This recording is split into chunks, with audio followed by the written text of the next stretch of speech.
How's it going, everybody? Welcome back to the Fumble Live. Thank you for tuning in today. We're talking about the Knicks and how they broke a losing streak after it was a years-long losing streak. I don't think we can make fun of them anymore.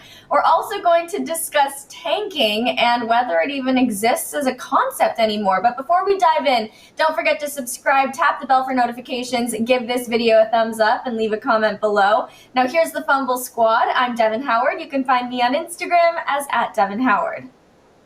What's up, everybody? I'm Jackie Ray. You can follow me on Instagram and Twitter @JRayTheFanatic. And it's Taco Tuesday!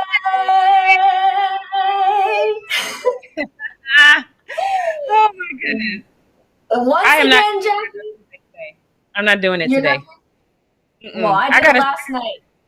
Oh! I'm a day I'm a day early, always a day early. Always a day early when it comes to tacos. I don't know why I do this to myself, but I always crave them on a Monday.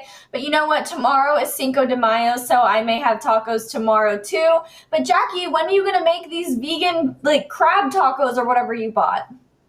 Probably when I move, because even getting on the show this morning, I was like, oh, crap.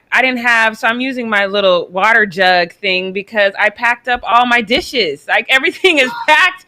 So I'm like, oh, where's my favorite cup? Damn it. So probably not till I move, because I'm not unpacking anything just to make tacos. So I was a little premature in my packing efforts. I probably should have thought that through a little more. But. So if y'all see me in the same tomorrow, it's because, but at least I put my clothes in suitcases, so I can change shirts. But literally everything is packed up right now.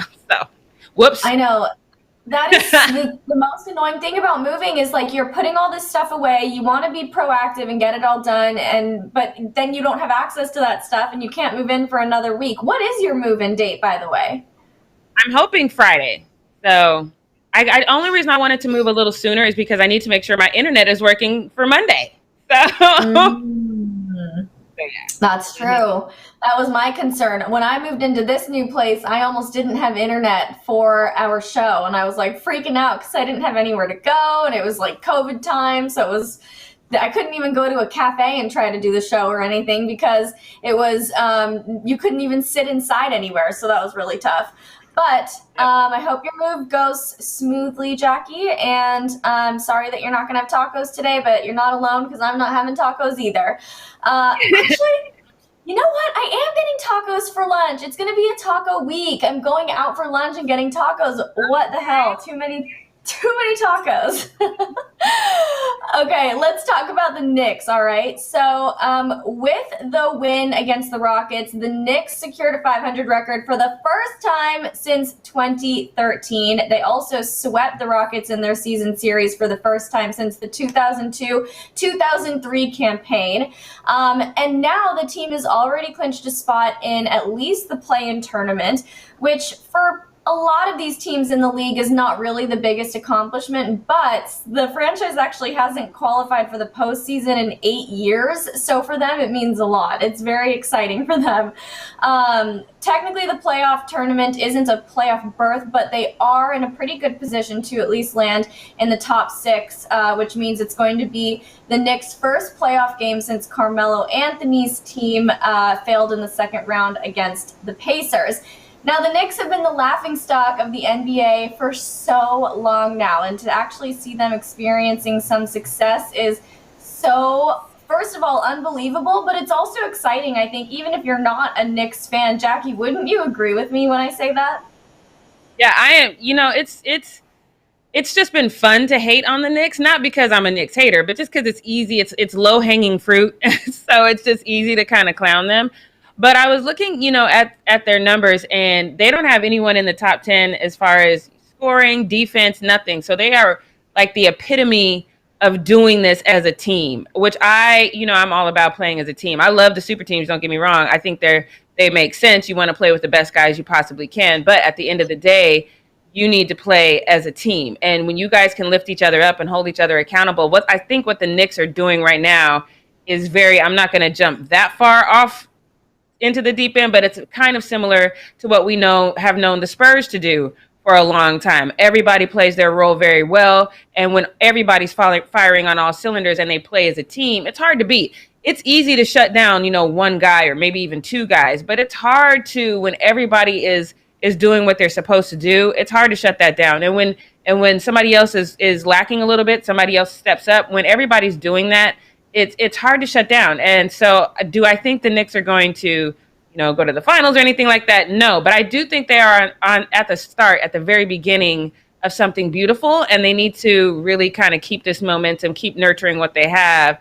I still don't like their owner, but that's a story for another day. As far as who they have on that court, I'm a fan. I'm very proud to see them there. And it's a beautiful thing. I know we would love to have Chris here. He's not here because this would be great, but I do have a little sneak peek. I contacted him on Instagram. He has agreed to be on Challenge Accepted. So you guys are going to have to tune in and watch Challenge Accepted because I'm sure we're going to do all kinds of Knicks talk. So make sure you check that out. That's going to be and I'll let you know again when exactly he's going to be on. But he's agreed, you guys. He's agreed. Yay! Chris is going to get a moment back on the Fumble. I love hearing that. This is the first time I'm even hearing this news, you guys, so I'm thrilled about that. And also, just as a reminder, Challenge Accepted comes out tomorrow at 1 p.m. Pacific Standard Time, right, Jackie? That is correct. It was so much fun, guys. Make sure you check it out. And then when you're checking it out, if you have some sort of fan challenge or some sort of weird opinion, make sure you put that in the comments because we want to get you guys involved as much as possible. Or if you have some sort of weird idea. First of all, not everyone. A lot of you in the chat have weird ideas. I can't say I'm going to pull it from this chat. You're going to have to make the extra effort. Go watch the show. Leave a comment there. I'll take your weirdness from there. Yes, I love it.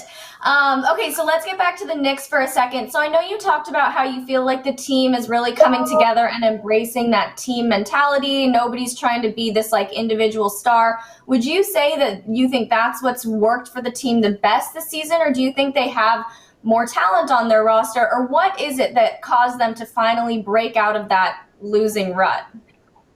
I mean, I think they definitely have the talent that's come together. I was looking at their roster earlier, and you got to go way deep into the bench before you get out of double digits. You don't need guys scoring like 60 points a night or 39 points a night when everybody's in double digits and everybody's doing their part, and this guy's getting the rebounds and that guy's getting the steals. And so I have always been a fan. Now, granted, it's because I was very good at not scoring when I was playing basketball. I was my defensive prowess was amazing, but me scoring, I lived in the paint. That was my job. I was good there. But I did my job very well. So when you have guys that are good at not only what they do, but also can step up at other times, there was I think the most I scored was 23 points, and I almost passed out that day. I was like, oh my God, what is happening? But I was on fire that day. And so they kind of just let me do my thing. But that's what you need. You need a player that maybe isn't that big scoring threat that you usually see. And if somebody is having an off day, they can step up. So what I'm seeing from the Knicks, and I've watched, and I can't even believe I'm saying this, I've watched a lot of Knicks games this season just because I'm curious as to how they're doing this. And the one thing I preach about all the time is chemistry. And they have that. I love Julius Randle on that team. He is definitely my favorite player on the Knicks team because I think he is the glue to me. I know a lot of Knicks fans in the chat don't agree with me, and that's fine because you know better than I do because you guys watch probably even more games than I do. But he just seems to be that gel to me. He's kind of elevated the thought process. I'm not even talking about the level of play, just the thought process on that team. And I think he is the biggest difference. And I love to see what they're doing. I'm curious again. This isn't their year. This isn't the year that we're going to be like, oh my God, the Knicks won the finals. That's not going to happen. But I am curious to see how they develop and if they stay on this train that they're on, where that'll take them. I'm very curious to see how this is going to go. I think so too. It makes me wonder, are we at the end of an era where the Knicks are the butt of every joke? I mean, I feel like this season I've been seeing way less of the Knicks trolling and the Knicks hate because there isn't that much to say about them anymore because they're actually doing really, really well. So to me, it almost seems like we're approaching this time where we can no longer make fun of the Knicks. Do you think the jokes are going to be stopping after this season? I mean, as long as they keep silencing people will be silent. They literally have given us nothing to talk about. Even in the games that they've lost, it's not because they haven't played well. They're literally going out there, they're fighting, they're doing what they're supposed to be doing. They're playing well as a team. So it's hard to clown a team when they don't give you nothing to clown. So as long as they stay on this train, like I said, I'm not a fan of their owner, and so I don't know how long this beauty is going to last because I think he is a terrible human being. But you know what they have going right now is flourishing despite that. So perhaps I don't know. I don't know what's going on over there, but it is definitely working. And I'm telling you guys, if you are not checking in on the Knicks, you need to check on the Knicks because if they continue on this train next year, I don't know. It's going to be, you know, LeBron said too. He said, the league is just better when the Knicks are winning, when they're successful. And I have to say, even me, and I watch a lot of basketball, but I've watched even more basketball this year, specifically because of the Knicks. Because I'm like, what is happening? This isn't even, I like to, you guys know I like to clown, and I can't even clown them anymore. It's like, what why can't I clown? I have to see what's going on. So I've literally watched more basketball because of the Knicks. So it's a beautiful thing. And I don't have, any ill will towards the Knicks, aside from I don't like their owner. But usually when I don't like the owner, I'm always pulling for the players because I feel bad for them having to play for that person. So, it's just one of those things. I'm excited to see what they do. Sean Beast in the chat, thank you so much for the $5. He said, what do you think of the buy-in tournament? I'm thinking he means play-in tournament. We kind of talked about that yesterday. But yeah, I'm excited. Knicks. Congratulations to them. Congratulations to Knicks fans. You don't have to hear the jokes anymore. It's got to feel good. It's got to feel good. It really does have to feel good for them because I'm sure it got annoying after a while.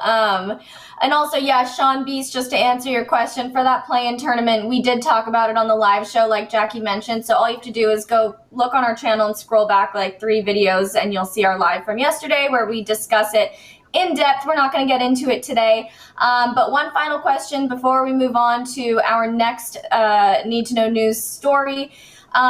I know you don't think that the Knicks stand a chance at being finals contenders, and I agree with you on that one. But if you had to predict how they would do in the playoffs, what do you think will happen for them? Oh, I still think it's a first-round exit. And I don't mean that in a bad way. I'm not saying that in a condescending way. But this is new territory. And sometimes, when you're not used to being in a situation, sometimes the pressure of that situation kind of gets to you. So I do think it's a first round exit. I would love to see them get through the first round though, because see, if they get through the first round, then all of a sudden people are gonna be like, wait a minute. What does this mean? But no, I see them going out in the first round. That does not take away from any of the success they've had this season. And again, I do want to see how they continue on next year. So even if they go out in the first round, doesn't mean that this isn't a phenomenal season. Doesn't mean that this isn't something they should be proud of. And doesn't mean that they absolutely shouldn't continue to build from here. Kevin Pryor in the chat said Knicks are beating Atlanta. I said what I said. It's a first round exit. So it's going to be fun to see, how that one plays out. So, but, congratulations again. I'm proud of you guys. Good job. Yep. We're super happy for the Knicks. We like seeing them do well. There's no negativity here from us. Okay, let's talk about tanking because tanking as we know it might be over. So 24 of 30 teams are still competing for something right now. There are some that are vying for top 4 seeding and home court advantage. Some are hoping to make it to the top 6 to avoid that new play-in tournament like we talked about. And the rest are just battling it out to make it to that play-in tournament, which will involve the 7th through 10th place teams in each conference. So there's about 12 games left on the schedule, and 24 teams are still hopeful. That's pretty wild if you think about it. The biggest gap that a team has overcome to make the playoffs with 15 games left in the season is 4 games, and that's happened 2 times. So the league is kind of using that 4-game gap as the marker for still in contention. And when the league hit the 15-game mark last week, there were 24 teams that were either firmly in playoff field or they were within 4 games of that 10th place spot. So then right now in the Eastern Conference, we have 6 teams that are vying for a play-in slot, including 3, the Wizards, Bulls, and the Raptors, who might have given up in past years. And then the West, we have 6 teams who are trying to make the play-in, including the Warriors, Spurs, Pelicans, and Kings. And there are only 6 teams that are clearly out right now: the Cavs, Rockets, Timberwolves, and Thunder. So normally at this stage in the game, we wouldn't have this many teams vying for a playoff spot or even a spot in that play-in tournament. And things just look wildly different than they have in past years. So what do you think is the better option for some of these teams who are, within 4 games? Like I mentioned, do you think that it's better for them to start tanking? Is it good that they're still trying to vie for a spot? What's your thoughts on all of this, Jackie? I mean, unless you're out, I'm never a fan of tanking because you just don't know what's to come. You could be that Cinderella story. You could be this anomaly that we've never seen. I'm never a fan of tanking when there is a remote chance because sometimes how you finish this season will give you hope for the next season. So if there is a remote chance that you can pull something out, you need to do that. And that's number one. Number two, even if you don't think you can, you got fans out there that think you can, and they are cheering for you because they are holding on to every piece of hope, even if it's unrealistic. And I think, you're out there for the fans. You're out there to entertain the fans, and you owe it to them to continue to play hard. I mean, if you're the Pistons, the Magic, whatever, then do what you do. You know what I mean? Put some young guys in there, let them get some time in, see what kind of talent you actually have on your roster if that's what you want to do, and I'm fine with that. But if you have a shot, even if it's a remote shot, I think you owe it to that organization and you owe it to the fans to continue to play hard because you just never know what'll happen. Now, I know you mentioned next season and how you end this season can impact how you go into next season. But what about the draft picks that you can get if you do start tanking? Don't you think that would be a good way for teams to improve their odds next season? I mean, when you're talking about the lottery and all that, and you already have how many teams are already out? Like 6 teams. So, they're getting the spots anyway. So again, you just don't. I'm never a fan of tanking, and the draft picks are going to come. You can make trades too. There's a lot of things you can do in free agency. Ask the Lakers. They didn't make no moves in free agency, and Kyle Lowry would have been a blessing to us right now. But there's a lot of things you can do. And the learning curve with a lot of these draft picks, I don't know if that's going to automatically fix anything. If you're a failing franchise, someone like Zion didn't immediately fix, what's going on for New Orleans. It immediately fixed the fan base because now people are more invested, but it doesn't immediately fix what you have on the floor. So I'm not, I'm always anti putting the weight of an entire franchise on the shoulders of a rookie. And sometimes I think, the rookies playing in the NBA is entirely different than playing in college. And I think they need that time, at least a good solid year before you really start putting that pressure on them. So, and again, there's moves you can make outside of that. So I'm never a fan of when there is a shot tanking. If there's no shot in hell, do what you do. But if there's a shot, I think you still continue to play because you owe it to see what kind of talent you have on your roster that you might not have utilized yet. And you owe it to the fans to keep at least pushing and keep trying. Well, we're kind of in this interesting time here where there are still so many teams who are hopeful and who are still fighting for that spot. So the NBA looks different in every way possible this season. And it'll be definitely wild to see who ends up making it to the playoffs and what happens with those teams. But that wraps up Need to Know News, you guys. So let's get into the post-up. Yeah, let's get into the post-up. Before we do, I see Stay Mad. He said Jackie obviously has no basketball IQ. No, I do actually have pretty good basketball IQ. Fun fact. I just am not a fan of people pretending that they aren't good. That's weird to me. If you've got talent, you need to utilize your talent because, like I said, tomorrow's not promised. And if there's a chance, you owe it to your fans. That's weird to me to see people intentionally tanking. I'm not a fan that teams that do that. And teams that do that historically don't do very well in the draft anyway. Just fun fact. So that's number one. But now let's get into this post-up because this is going to be a fun one, guys. We've got a lot of fun things going on in this post-up. First and foremost, the first NBA player that I ever met has broken a record, and I'm so excited for him. Congratulations to Carmelo Anthony, because he's in the top 10 now of the all-time scoring list, and he made that last night, and it's a beautiful thing. I want to show you guys this list and who's on it. Kareem Abdul-Jabbar, Karl Malone, the Mailman, King James, Kobe Bryant, Michael Jordan, Dirk Nowitzki, Wilt Chamberlain, Shaquille O'Neal. I always forget about Shaq. Moses Malone, and look at that, Carmelo Anthony is at the number 10 spot. I am so proud of this man. Like I said, he is the first NBA player that I got to meet one-on-one, sit down and have a conversation with, and I'm very, very excited for him and all that he's done. We pretty much knew that it was going to happen during the game last night because he only needed 9 points to pass Elvin Hayes' career high, and so obviously he got that. He got that with a 3 in the first half. That gave him the 12 points that he needed to make it over that hump and to make that top 10 list. I'm so proud of him. And of course, he gave a speech. So let's check out this I Have Made It speech. Take a listen. But in all seriousness, you need to acknowledge milestones. This is a big one. Top 10, all time, that's big time. Hey, this time you really do have to make a speech. I gotta make a speech? I mean, a couple years ago, I didn't think I was gonna be in this moment right now. I was out the league for whatever reason. I'm back. I persevered. I stayed strong, stayed true to myself, and now I'm here in the top 10. So, thank you.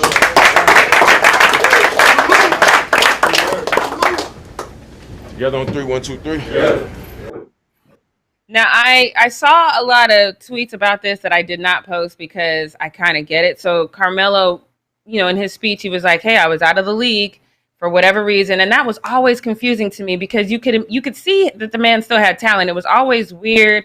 Like, I didn't know if there was some rumors going around about his personality in the locker room that we just weren't privy to, but it just didn't make any sense to me that he was out of the league because he clearly still has the talent.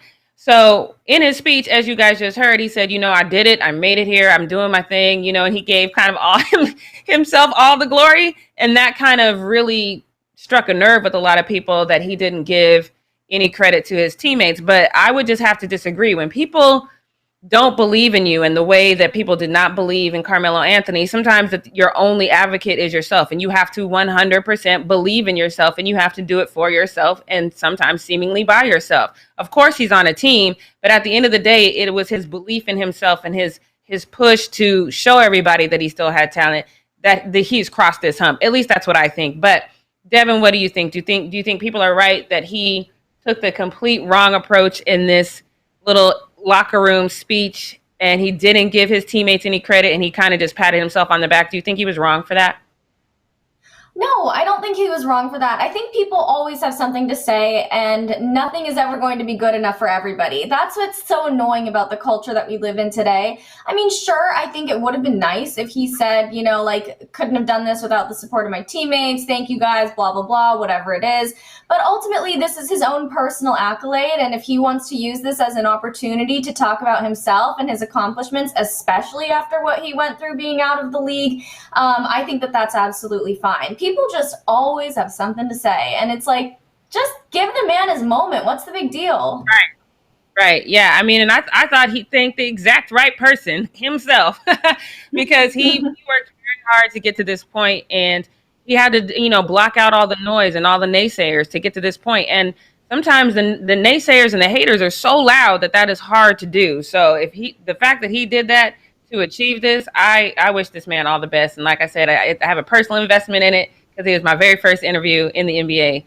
So shouts out to Carmelo Anthony, one of my favorite players and a good friend of my King James. So I love everything about this. Now, this next one we're going to have a conversation about because it is not Kawhi's fault. This is just weird to me, seeing Kawhi do something that is really normal, but somehow to me it looks weird. I can only play 10 seconds of it because, we don't want to get hit with no copyright infringement. But Kawhi is literally just vibing out to some music, and it's throwing me off. Take a look. Now my mama happy to watch you so Hey.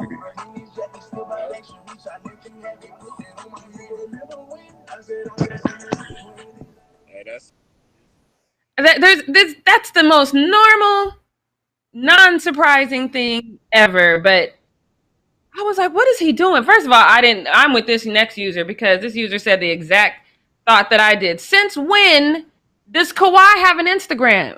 I was under the impression he had no social media.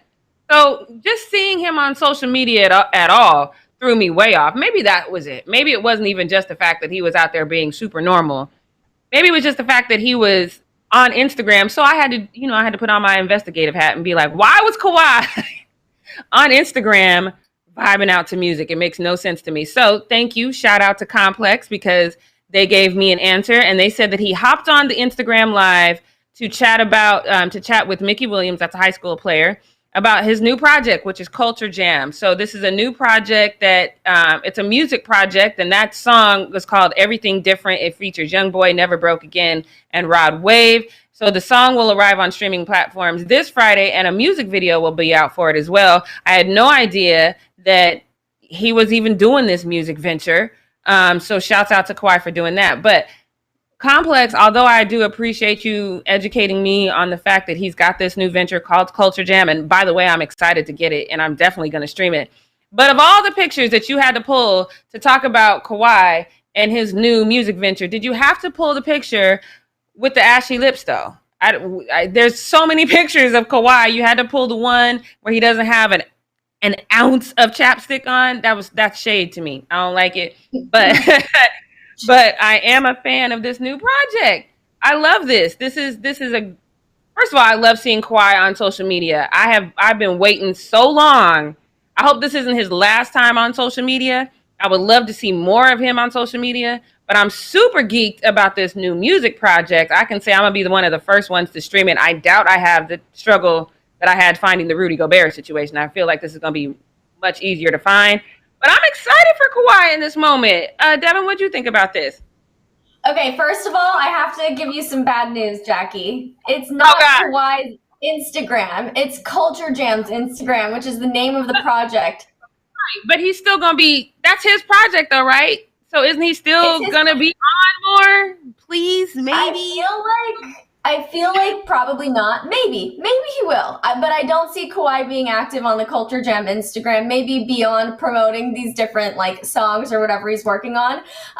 So you knew that then. So you didn't think it was like actually Kawhi's personal IG where we were going to get these updates about his life, because I don't think he's going to do that. I think he's still going to stay out of the limelight. I've always appreciated Kawhi and his lack of interest in being like a social media influencer. He's not trying to be like Kyle Kuzma and all that kind of stuff. I like that about him. But what I do want to say is I like that he has this passion project that's got him excited enough to actually get on Instagram and promote it and talk about it, because that tells us that he really must be committed to it and he must be really looking forward to it. And then I had so many things that I wanted to say while you were going through this, Jackie. Tom Brady's an alien too. Mm-hmm. Yeah, I thoroughly enjoyed that Instagram, just because, like you said, we don't see him in this moment. And I actually watched it like 5 times because I was like, why is this bothering me? Why? He's just being really chill. Why is this bothering me? But this is bothering me. I had to try to figure it out, you know? So I am so excited for him in this passion project. Like you said, Kawhi, outside of what a lot of people may think, we actually like Kawhi. I just don't think that he's the leader that I think he could be. And that sometimes bothers me about him. But this was fantastic. So excited for him in this project. I can't wait to hear it. Maybe we'll do a review on it on Monday. Maybe we'll check it out over the weekend and give you a quick review of it on Monday. Maybe. I don't know. We'll see. So a lot of you guys are probably here for what is in the title. And I understand that, because this is first of all, I love all things Jimmy Butler. One of the things that I can't remember if it was Jimmy Butler. Oh no, it was Giannis. Giannis kind of brought it to my attention of how close a lot of players get with the reporters. They know the reporters. They build a rapport with the reporters. You guys remember that time that Giannis was actually legitimately sad that a reporter had just left and didn't like let him know that he was leaving. He just came into this, post game, and then the reporter wasn't there. So this is definitely one of those relationships where this reporter and Jimmy Butler clearly know each other. They probably have talked trash to each other before, and this is hilarious to me, because if you can't pick up on the sarcasm and the relationship, you might be like, oh my God, Jimmy Butler is rude, but I don't think that's it at all. So take a listen to this, because this is hilarious. Are you aware of sort of how tough the schedule is down the close, with 2 against Boston, 1 against Philly, 1 against Milwaukee, and 1 against Dallas? I mean, does it almost feel maybe a little bit like pre-playoffs? That's tough for you? I don't know. I'm just saying. There's challenges. Maybe if your sorry ass was on our team, it'd be tough, but I think we'll be just fine. My sorry ass thanks you. Thanks, Jimmy. Love you. See, he gave him a wink, said love you at the end, but there were so many people that were offended, and this is like had to stop. You didn't see him smile. You didn't see the wink. You didn't hear him say love you at the end. But I actually love this. I thought it was great that he, is comfortable enough to be himself with this reporter. I liked it. It was funny to me. Everybody on Twitter, please get out your feelings. Rewatch the video. See that they have a rapport. And it's just good times. It's good times between two people who have a great relationship. At least that's what I thought. Devin, what did you think? Yeah, I definitely thought that this was all in good fun. This wasn't serious. This wasn't malicious. Like, they were laughing. It was very clearly a joke. Even the reporter said it back to him. So anybody who would be offended by that doesn't understand. We've seen these kinds of back and forths happen a lot with athletes and the reporters that come to their games. So I don't know. I'm not that surprised by it. I thought it was pretty funny. I thought it was funny too, especially with the reporter saying, well, my sorry ass thanks you. Like, that's just one of those things. Here goes Jimmy calling me out again. I would love to go back and kind of do some research and see how this banter has happened, because with the report that they had in this moment in time, I guarantee that they've had this kind of banter before. So at least I think so. But and I agree with you, Dog. Jimmy is mad funny. He's got the best sense of humor, but he's a beast on the court when he needs to be. But he has a fantastic sense of humor. We've seen that time and time again in his post game. So congratulations to Jimmy for just being an all-around cool guy. But again, let's get to this again. Congratulations, Kevin. If you're in the chat, I just kind of want to hear what you think about this. But once again, as we have said, the Knicks are officially in the playoffs and everyone is thrilled. Head coach Tom Thibodeau seems to be excited, but trying to rein it in a little bit. So let me show you this post where I feel like he's like, oh my God, his mask is coming off. He doesn't care. I feel like his staff, I can't tell who that is, but I think that he's more excited about this than Tom is. And I think sometimes you have to just wonder, is he excited about this moment, or is his mind a little bit more focused on what's to come and what this means? Like, I don't want to blow, this opportunity. I don't want to go out in the first round. I saw some of you said they would go out in the second round. I don't want to blow this moment. And as much as I know you guys are saying, well, they face Atlanta in the first round, Atlanta doesn't want to be the team that gets beat by the team that just went to the playoff for the first time in it's like 13 years or something like that. So I definitely think everybody levels up. I don't think LeBron is the only one that drinks playoff juice. I think everyone levels up in the playoffs, so it's going to be interesting to see. But I'm just wondering if Tom is able to really appreciate this moment and how monumental this is, or if his eyes are literally on playoffs and let me not only succeed in this moment, but succeed in the playoffs and even shut the naysayers down even further. I'm just wondering what he's thinking about. So, I mean, it seems like it's like 13 years. It seems like, I don't even know if, I'm trying to remember if in my lifetime I can recall the Knicks being in the playoffs. That's not saying a lot if I don't remember, because I'm from Denver. Nobody in my family likes the Knicks. So, I don't know. I can't remember actually watching the Knicks in the playoffs as a child. The Knicks, well, wasn't it, oh shoot, I don't have the year written on here. But it's been a long time. Yeah, a really long time. A really long time. And obviously, this is a monumental occasion for, the head coach. So that's my question. Do you think it's he's actually letting himself enjoy this moment and say, oh my God, we're going to the playoffs. This is such a big thing for us. Or do you think he's looking forward and saying, okay, first thing I want to focus on is the Hawks. We got to beat the Hawks. Do you think he's allowing himself to live in this moment, or he's looking forward to that next game?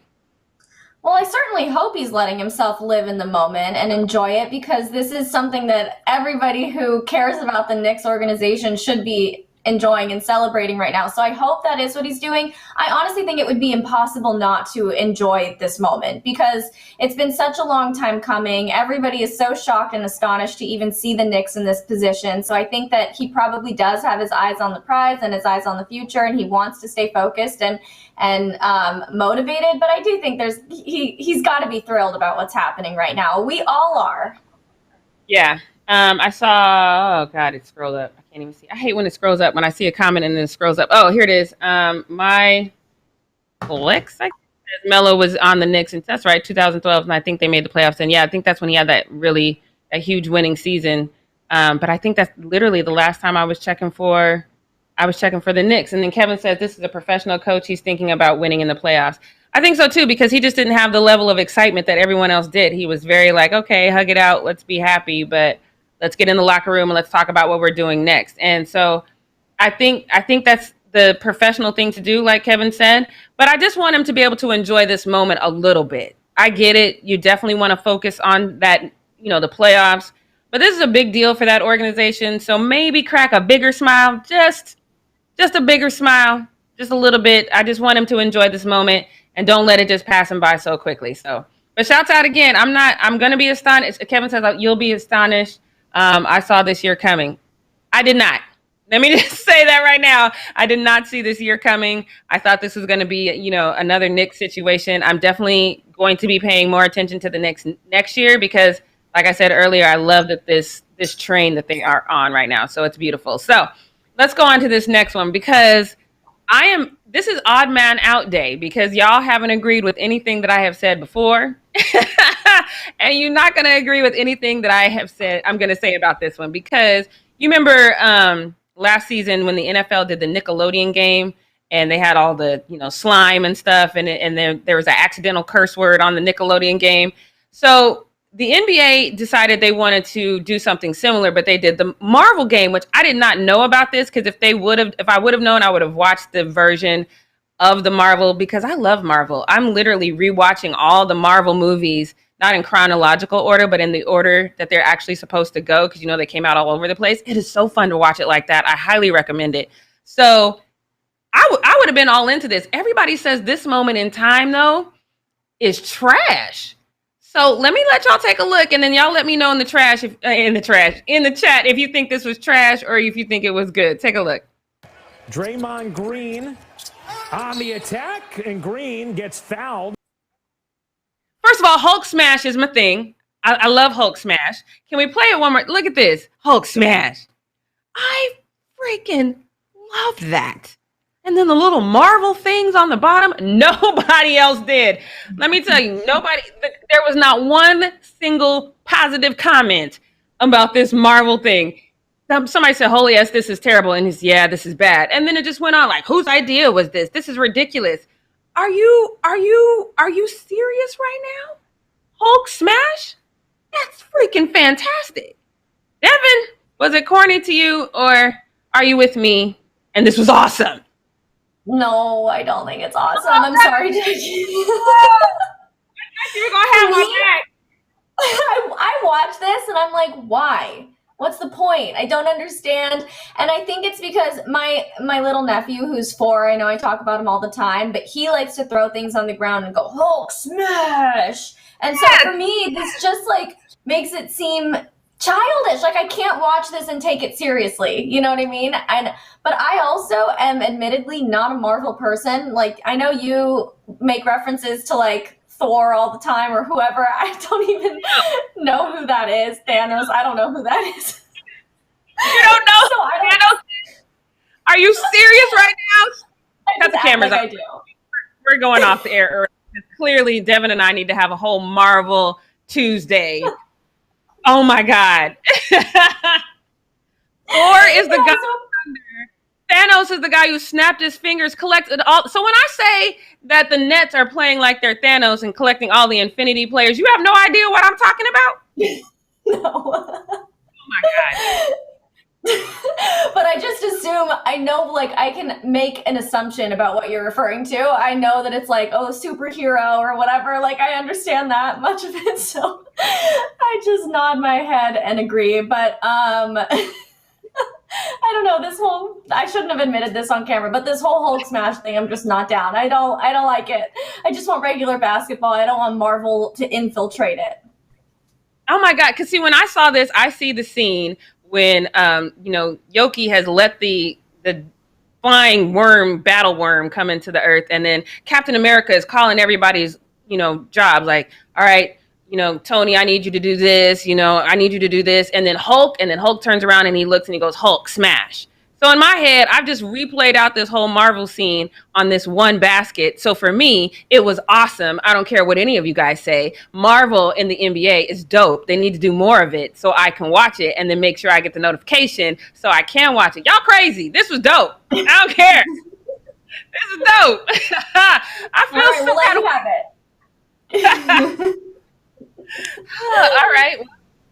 Guess I'm all on my own on that one. That's fine. It's not the first time, but let me get into this next one because I'm just gonna hit this one and quit it because I'm very proud of LeBron for revisiting this situation because a lot of people did not, you still haven't let this die down. And nor I don't think you should let it die down because I think this is a very important situation. But LeBron is revisiting the Ma'Khia Bryant situation. You guys know that she was the young lady, 15 years old, who was shot and killed by a cop immediately once he arrived on site.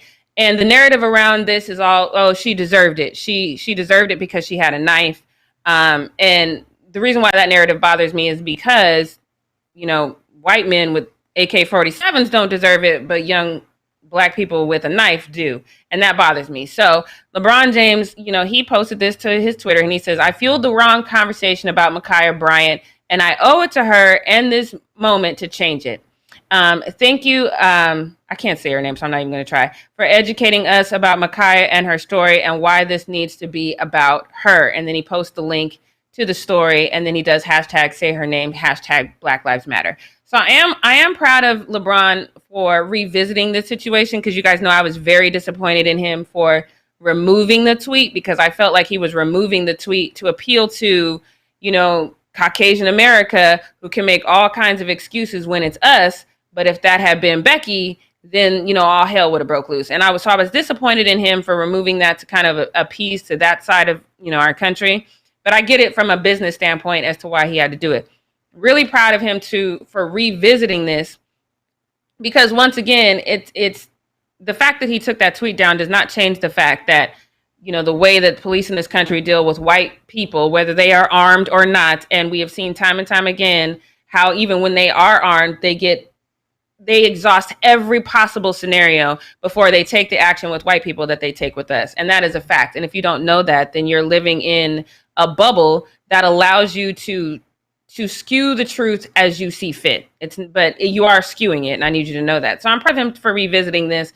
And I'm very proud of this woman for taking a stance and letting us know her story, letting us know Ma'Khia's story. I went to her Twitter to kind of find out more about her, and she is not new to this. She has been covering, the plights of what we go through as Black people. So this is pinned to her Twitter. And this she posted June 1st, 2020. So, that's when we were at the height of the George Floyd protests in this country. And she says, Philadelphia is so segregated that it's almost comical how this is all playing out. White people in South Philly and Fishtown are protecting Target and cops, and police are making arrests and firing tear gas in West Philly and Kingston. So it's like on one side, you think Target and the cops that are killing people are more important. And the other side, people who are marching through the street are getting tear gas. It is literally a night and day difference just in how the protests went on how Black people are treated in this country versus white people. It is crazy. So again, shouts out to her for taking this moment in time. And she acknowledged LeBron James as well for acknowledging her, basically. She says, wow, thank you for reading and elevating Ma'Khia Bryant's story, King James. So, and that's the thing. And I love when Black journalists or Black media at all just takes the time to really tell our stories, because obviously these stories are not going to get told in mainstream media if we do not tell them. So I really applaud her for doing this. I implore you to go back, rewind this video, press pause, see her name, go to her Twitter, click on the story and read it, because it is a fantastic story. It's long, so obviously I'm not going to quote all of it, but I did want to just show you this one screenshot that really stands out to me the most about this specific situation, because she's talking about how she's talked to several different crisis experts and even police officers as to how this is supposed to go. And she says, crisis response experts noted, however, that de-escalation tactics like commanding Bryant to drop the weapon, physically getting between the women, or simply communicating with her could have kept everyone alive. In many recorded encounters between the police and white people carrying weapons, for instance, officers didn't shoot first or even reach for their guns, and they successfully managed to peacefully apprehend those suspects. So, again, if you are choosing not to see the difference between how we as Black people and white people are treated in this country, understand that it is a choice. It's the wrong choice. You are part of the problem, but it is a choice. And so I just want to shout out not only this young lady for just telling this story, because obviously this could just die out because obviously mainstream media doesn't care. So she didn't have to do this, but she decided to take this time and stop and tell this young woman's story. And shout out to LeBron James for listening to it and reading it and sharing it so that we too could learn it. It's a very beautiful thing. I'm very proud of him for doing this. Devin, what are your thoughts on this?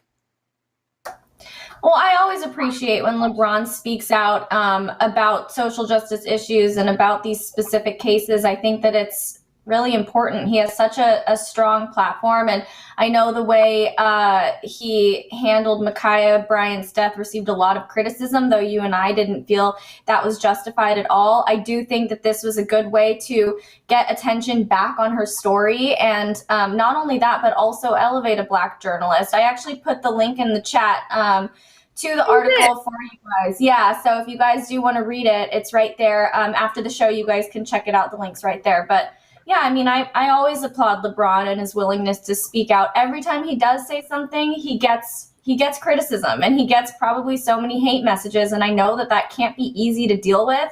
I'm sure he tries to let it roll off, but I like that he's persistent in his efforts to fight for equality. Yeah, no, this is and definitely, like I said, I mean, I could only skim through it, but I got to, and that quote that I showed you is right about the middle, so I got to the middle of it, but I'm definitely going to go back and reread it. Not only this article, but I'm going to follow this journalist, because anytime there's a Black journalist out there telling Black stories, I want to be on your team, so I'm definitely going to follow her as well. So shout out to both of them. Very proud of them both. This next one, though, I'm telling you, I'm about to stop watching boxing because it's getting ridiculous. I can't make it make sense. I tried, like before we came on the show, I was like, let me think of a way that I can make this make sense so Chad Ochocinco doesn't look like a total idiot in this moment. But I tried, but I couldn't make it make sense. So let me just set the stage for you. So he's first of all, he tells stories too long. That is my pet peeve. Don't go from here to Siberia and back to get to the point. Take the straight line, short and sweet. These long stories. But anyway, so he sets up this story about how he got a call because he's good friends with Floyd Money Mayweather. And he got this call that said, hey, I know you used to box in the past. If you want to get on this, what do you think about getting on this card with the Paul and Floyd Money fight? And he was like, let me think about it. So he talked to his family. And then this is where we're going to pick it up. Take a look. So I'm here to let y'all know first, June 6th, Sweet Feet Johnson, he can go in there and do what I do best. Hey, how you killed me, you better kill him. Chad. Ocho. No, I need you to say it like Ocho. Like you say, Ocho. Fred. Say Ocho. Ocho. I want to hear this. Ocho. Talk to me, baby. You remember Nate Robinson? You remember what happened to him? The basketball player? Booty in the air. Hold on, wait. Booty in the air. Can I finish?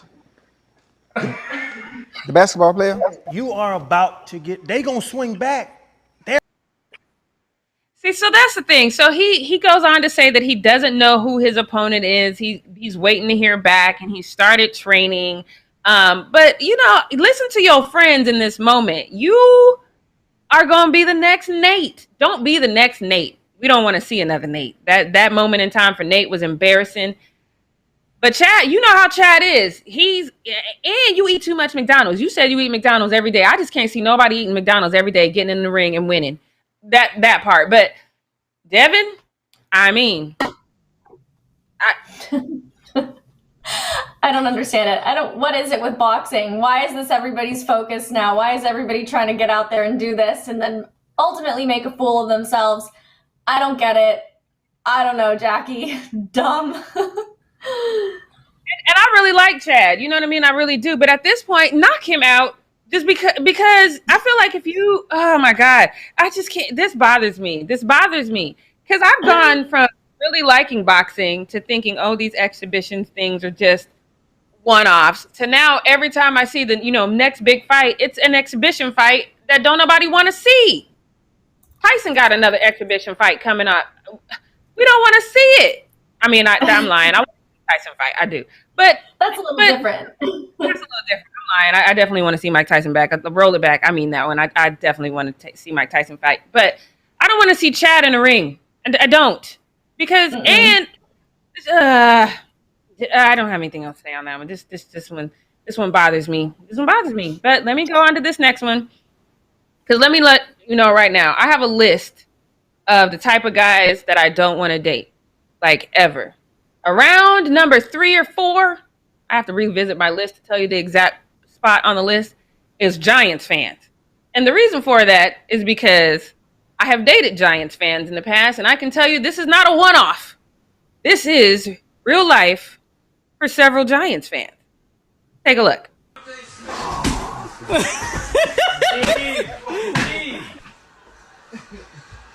Are you kidding me? Oh, get the fuck upstairs now. Get the fuck upstairs now. Are you kidding me? You fucking put a hole in. Oh my God. That was his reaction because Philly drafted the person that he wanted. As if he has some sort of stock in the New York Giants. That man punched a hole in the house he pays for. And then his wife clearly is used to this because she treated him like a damn child and was like, go upstairs right now. At which point he folded his arms like a child.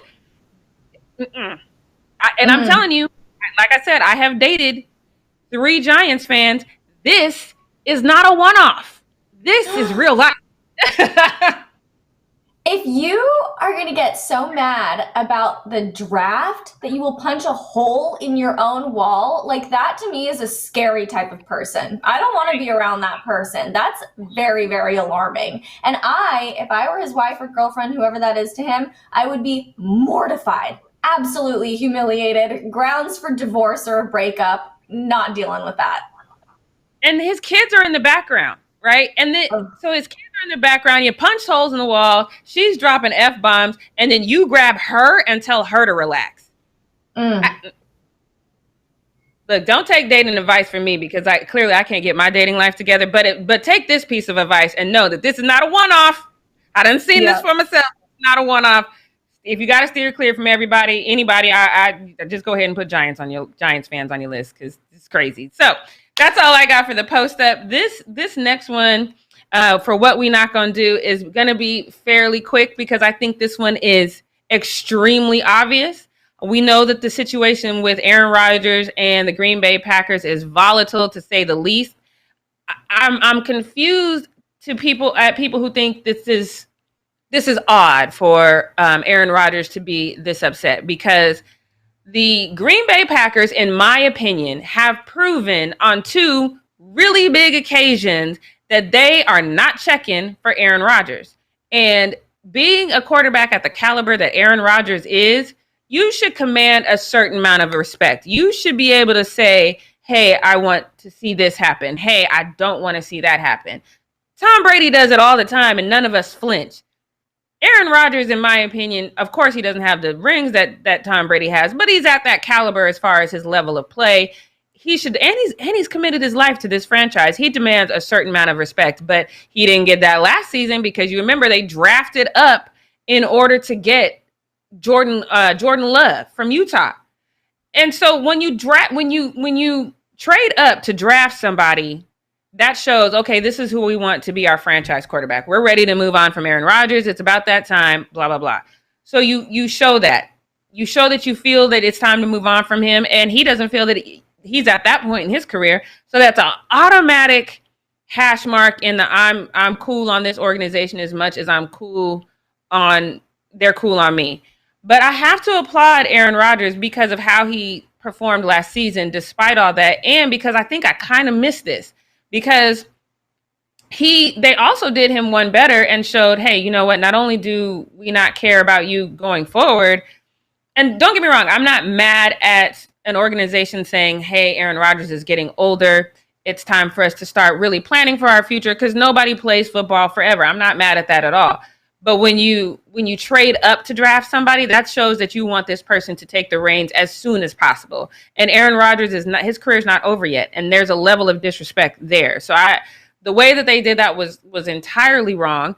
And then they one-upped it. And again, I missed this because it was a day after that Aaron Rodgers publicly praised his veteran wide receiver, Jake Kumaro, and he with tons of praise. He was on XM NFL radio, and he says, I love his reliability. I think he's fantastic, steady player who's very handy on the field. He makes plays. He plays with a lot of confidence. He's a guy you love having on your squad.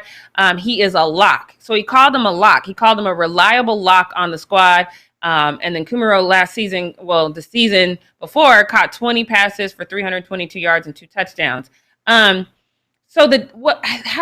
wrote it down how many, because I like to investigate stuff. So it was the day after Aaron Rodgers said this, they let Jake go. So this is twice now. First, you move up in the draft to draft a quarterback, and then now the guy that I praise, the guy that I say he's a lock, he's a guy that I'm looking forward to playing with, you let him go a day after I say this. There's no upside for Aaron Rodgers in this situation for me. He has to go. What we not going to do, Aaron, is, and I appreciate you, don't get me wrong, I think that this shows the level of professionalism you are, because while we all said that this was your time to get out when they did move up in the draft to get that quarterback, you went out there and you were the constant professional. We didn't hear. Of course, we heard the reporters, do their rumors about what this means for Aaron Rodgers and the Green Bay Packers. But as far as from you personally, Aaron, we did not hear anything. And I applaud you for that. That shows your level of professionalism. But at this point, you did what you were supposed to do. You played this whole season while they released the wide receiver that you were eager to play with. And you said you couldn't wait to see how he moves forward in his career. And they were like, oh, yeah, holding the beer. We're going to get rid of him. The day after you said that, you've done all you can do. Do not bend, sir. Do not go back to this franchise who has no respect for you, no respect of all that you have done and continue to do. Do not go back to the organization. You just praised this wide receiver on a team that has been notoriously horrible at not getting you any help downfield. This is asinine.